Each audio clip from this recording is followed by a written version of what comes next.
He was originally just a man writing poetry in the city of Baghdad, but fate kicked him into the blood mists of the north. There were no courts there, no fine wine, and no gentle women. There were only axes, corpses, bearskins, and a bunch of madmen who even dared to joke about death. They said there were man-eating demons in the north. They came with the mist, severing heads, devouring bodies, and even summoning a fire-breathing giant dragon. But the most terrifying truth was this: these demons bleed, they sleep, and they also feel fear. When Ahmed finally saw the human face beneath the mask, he understood that the truly horrific thing was never the monster, but a human turning themselves into one. Ahmed was not always a warrior.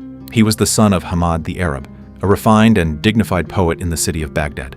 He lived in the most prosperous city in the world, his days as soft as silk, until he met a woman he shouldn't have met. That woman already belonged to another man, and that jealous husband reported the matter directly to the caliph. Thus, Ahmed turned from a poet into an exile, sent to a remote northern island as an ambassador.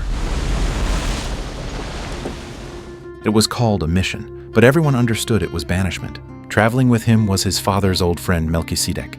The two rode camels through the lands of the Turks and entered the bandit-ridden wilderness. Before long, the thunder of Tatar hooves came charging from behind.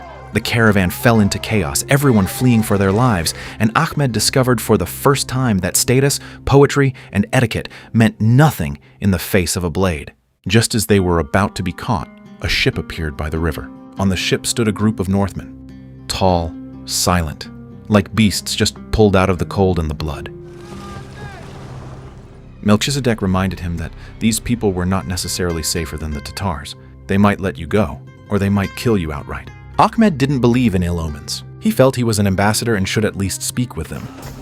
But he soon found that these Northmen didn't care for such things at all. The king in the camp had just died, and they were holding a funeral for the late king. Ahmed saw with his own eyes a ship piled with weapons, wealth, and gifts, and a woman voluntarily following the dead king to Valhalla. As the flames rose, she recited that cold and solemn prayer, as if welcoming fate rather than saying goodbye to life. Ahmed's scalp tingled at the sight. In his world, death was the end, a fear, something people desperately tried to avoid. But in the eyes of these Northmen, death was instead a door. As long as one died bravely enough, they could walk into the place where their ancestors waited. After the funeral, a new leader emerged. His name was Buliwif, son of Hygiliak. This was not a man who commanded respect with words. He stood there like a sword thrust into the earth.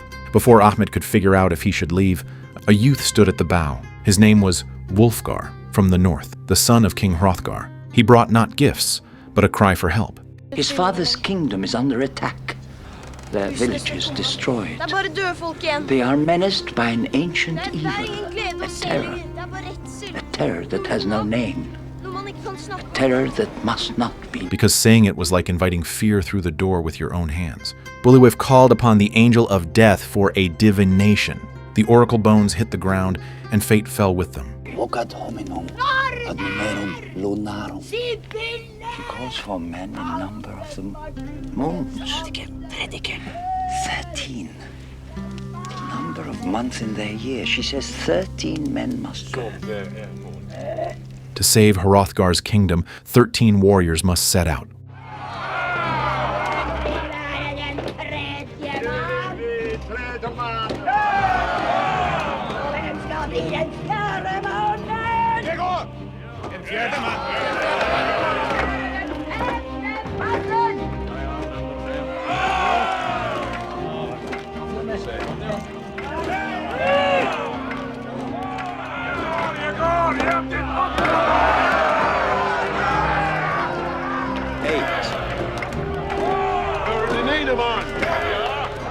One, 2, 3, 12 Northmen warriors were chosen one after another. Just when everyone thought the list was complete, the Angel of Death said the 13th must not be a Northman. The air went still. All eyes fell on Ahmed.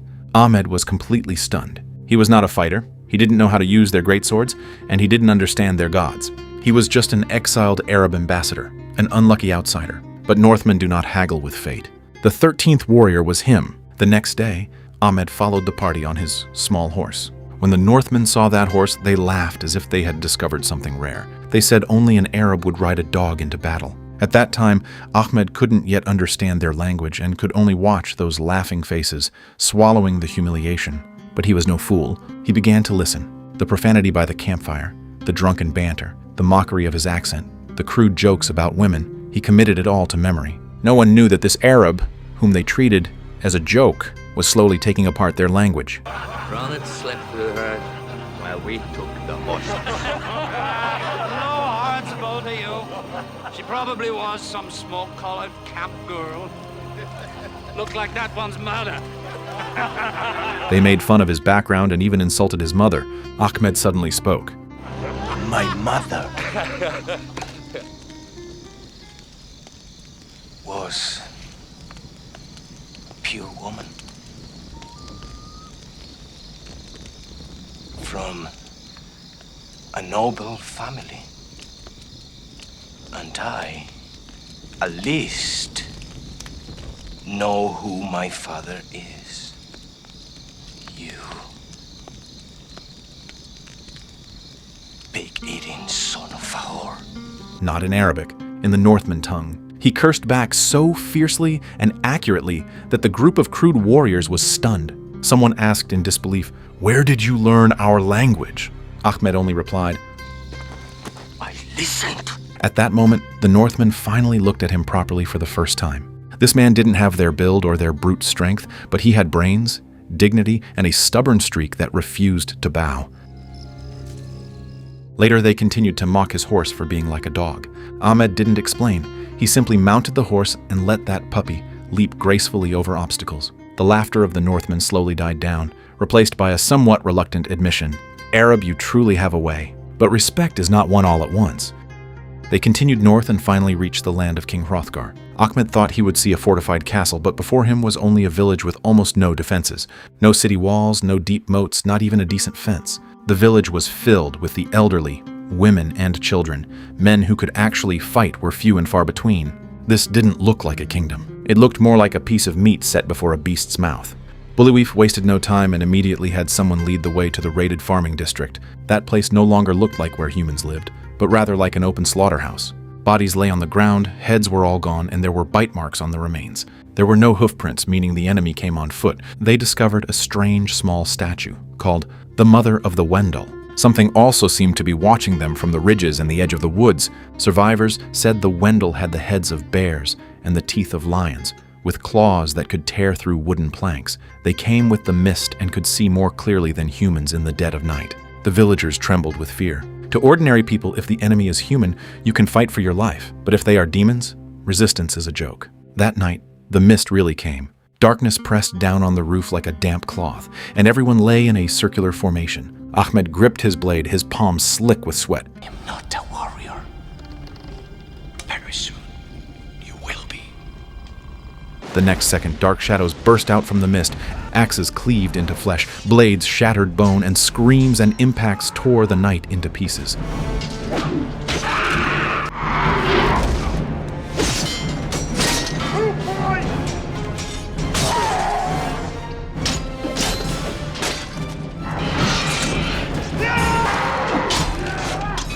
Ahmed faced death up close for the first time. There was no poetry before his eyes, only the heat of blood spraying onto his face and that beast-like scent when the enemy lunged.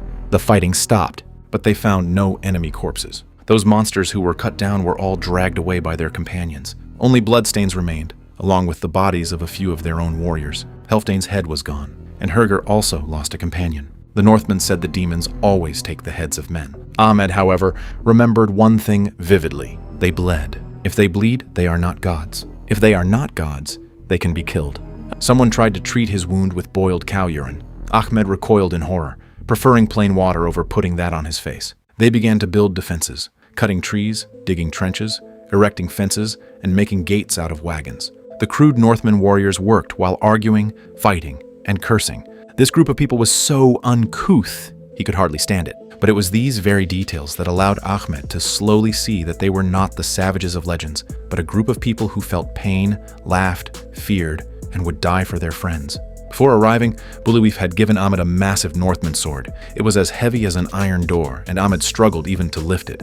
Someone else might have forced it to avoid mockery, but Ahmed didn't try to be something he wasn't. He gave the sword to a blacksmith to reshape it into a short blade better suited for himself. The Northman laughed again, saying that if you give an Arab a sword, he turns it into a small knife. But this was precisely where Ahmed was clever. He didn't need to become Buliwif, nor did he need to pretend he was naturally suited for the greatswords of the Northmen. He had his own speed, his own judgment, and his own way of fighting.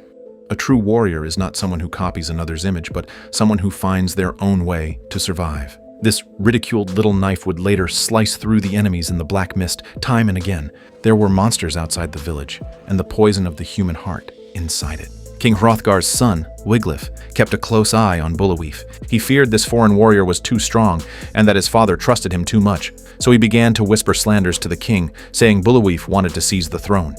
Before the enemy outside could break through the gate, the people inside were already prepared to stab them in the back. This is the most disgusting aspect of power. Buliwif used a seemingly absurd duel to strike back at Wiglaf.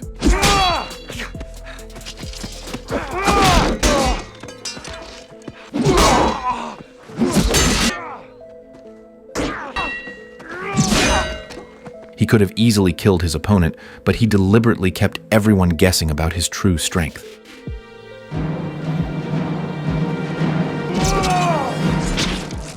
Because a man is most terrifying, not when others know how strong he is, but when they begin to fear how much he is still hiding. Soon, the second great mist descended. This time, a dragon appeared in the distance.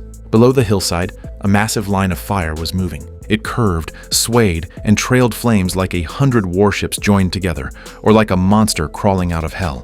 The villagers collapsed in terror, and even the warriors tightened their grip on their weapons. At that moment, fear burrowed into everyone's throat like a living thing. But as that dragon drew near, Ahmed finally saw it clearly. It was not a dragon. It was a group of men on horseback, holding torches and draped in animal skins. The so-called fire-breathing dragon was merely an illusion they created using the night, the mist, and the flames. Those monsters didn't just kill with blades. They killed a person's courage first, then their body.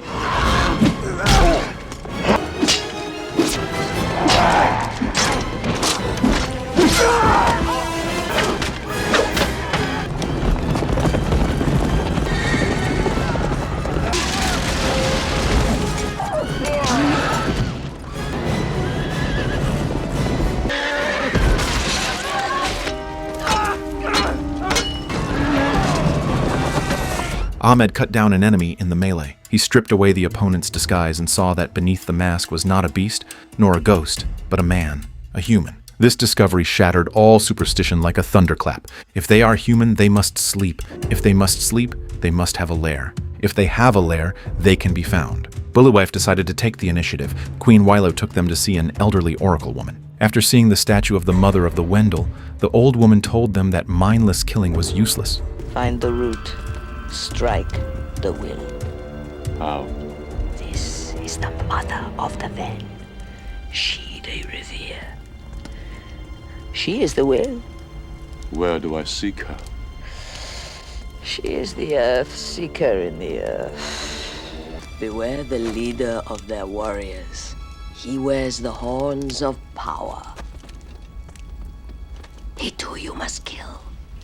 Hearing this, Buliwif did not hesitate. They followed the tracks deep into the mountains. They finally understood that the cannibals deliberately disguised themselves as giant bears so that everyone would believe they were not human. Ahmed asked the key question: how do you hunt a bear in winter? The answer was, take a spear and crawl into its cave. So where was the cave of these bears? Deep within the rock faces. The warriors slipped into the cave. It was as dark as the bowels of the earth. Torchlight flickered against the stone walls, reflecting off skeletons and sacrificial remains, and the air was thick with the smell of rot and dampness.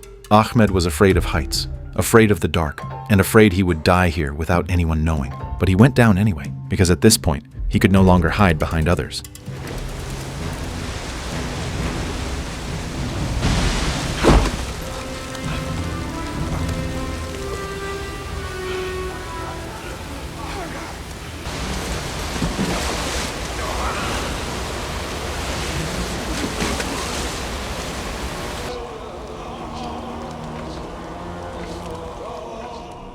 Warriors poured out from the darkness like a disturbed nest of ants. They fought as they retreated. Some fell. Others stayed behind to hold the line. Blades were notched to the hilt. Blood splattered the stone walls, and Ahmed could no longer tell if he was afraid or angry. He only knew he had to charge forward, had to make sure the people beside him made it out alive. On the other side, Buluwef finally found the mother of the Wendel.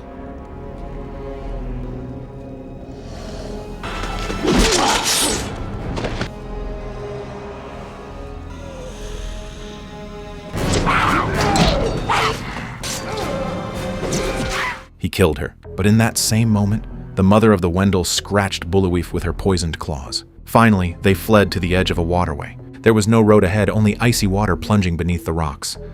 Ahmed suddenly remembered the thunder cliffs the villagers had mentioned. It wasn't thunder. It was the sound of waves crashing against the rock walls, which meant this waterway might lead out to the sea. Staying was certain death. Jumping meant a chance of death. They had no choice but to jump. The moment the icy water swallowed their bodies, all glory, myths, and identities vanished. They were just a few people hunted by death, desperately holding their last breath in the dark current. When they crawled out onto the shore, it was like escaping from hell back to the world of the living. But Buluwef could no longer hold on. The poison began to ravage his body. He lay there, his hand still tightly gripping his sword, as if he would never wake again if he let go. Ahmed looked at this man who had dragged him into this fate and felt true sorrow for the first time. He told Buluwef that if someone was willing to write down a man's life story, that man would not be poor, nor would he be easily erased by time. Ahmed was willing to write his story, but Buluwef could not die yet, because with the mother of the Wendel dead, the enemy would surely come for revenge. And that leader with the horned headdress was still alive. Heavy rain fell. The rain extinguished the fire attacks but could not wash the fear from the villagers' faces. The remaining warriors stood in the mud, preparing for the final battle. Ahmed began to pray. Merciful Father, I have squandered my days with plans of many things. This was not among them. But at this moment, I beg only to live the next few minutes well. This was no longer a war between Arabs and Northmen. This was a war of the living defending the living. The enemy came. Through the curtain of rain, figures draped in bearskins charged toward the village. The masks that once terrified men were soaked by the rain. The fire was gone, and the myth had faded. They finally stopped looking like demons and just looked like a mob of madmen. Buluwef, who should have been lying down waiting for death, appeared. He wore his armor and held his sword. His face was as pale as a corpse, yet he walked into the rain, step by step. He began to recite that prayer to Valhalla. Lo, there do I see my father. Lo, there do I see my mother and my sisters and my brothers.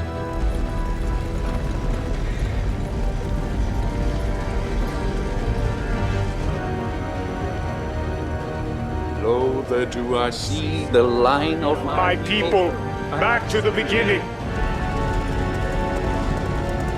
Lo, they do call to me. They bid me take my place among them. In the halls of Valhalla, Where the brave. This time, he wasn't saying it for anyone else. He was clearing the way for himself. The leader, with the horned headdress, charged forward. Buluwef's body had long since been hollowed out by the poison, but his will had not yet fallen.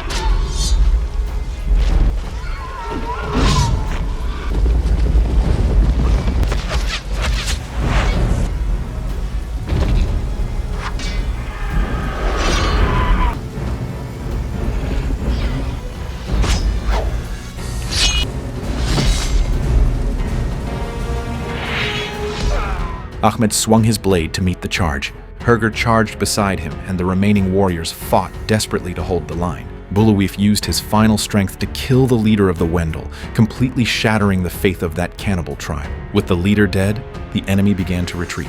No mother, no leader, no myth. They finally turned back into a group of people who could feel fear and run away. The battle was over. The village survived. Buluwef had also reached his end.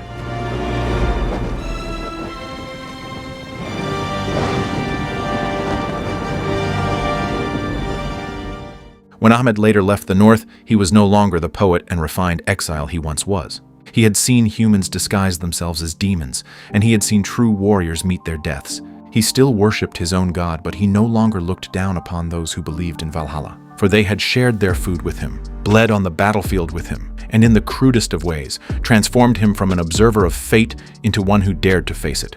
The so-called 13th warrior was never because he was a natural-born fighter. It was because when the black mist pressed against the door and everyone else was trembling, he finally gripped his own blade and stood before them all.